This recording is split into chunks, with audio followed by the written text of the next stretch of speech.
What is up? This is your LA in a minute, and who remembers LA gear? I had a pair, so did a ton of other people. They were the third largest shoe company in the world at one point because they were dope. And guess what? They're still around, but the shoes look like this these days, and it's quite a precipitous downfall for LA's homegrown shoe company. So what happened? Let's get into it. In the 1970s, Robert Greenberg, a hairdresser from Boston, moved out to Los Angeles to sell wigs and electric tweezers. After he saw the rise of the popularity of skating exemplified by the film Xanadu, he purchased a small store called Good Times to start renting out roller skates. But he was intrigued as most of his sales and the most promise came on the uppers of roller skates, so he decided to target the women's athletic shoe market with his next move. He knew he was going to launch a retail store and a fashion line, so he had a contest with his employees to rename the company. A saleswoman said that his shirts were real LA gear, and he knew right away that he found the right name for the company. In 1985, LA Gear entered the women's athletic shoe market with the Canvas, which were wildly successful right off the bat. At that point, Greenberg's marketing genius took over, and he knew exactly what he wanted to do with the brand.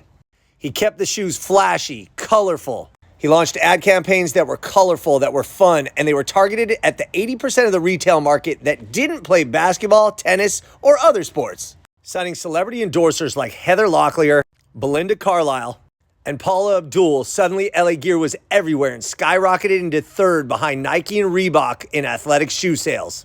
LA Gear's troubles first surfaced when they signed their first male endorser, Kareem Abdul-Jabbar, who was a Hall of Fame Laker, but he was retired. Very questionable move.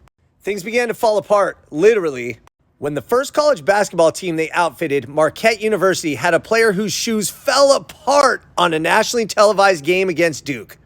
LA Gear was starting to be considered something of a gimmick and a flash in the pan as they started to copycat other major retailers' big successes. They did have one last smash hit with LA Lights in the early 1990s, selling more than 5 million pairs a year.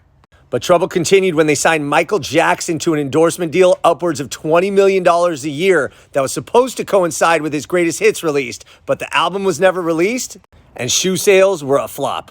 In 1992, as the stock price and sales were plummeting, Greenberg left the company to start another shoe company, Skechers. Shortly thereafter, they sold the company to an investment group for $100 million, signaling the beginning of the end. A partnership with Walmart couldn't save the company, and by 1998, they declared bankruptcy. Since then, the company's tried to rebrand and make a comeback, including a deal with Tyga in 2015. But they've never been able to recover that late 80s, early 90s Los Angeles magic. All right, LA, it's been a minute.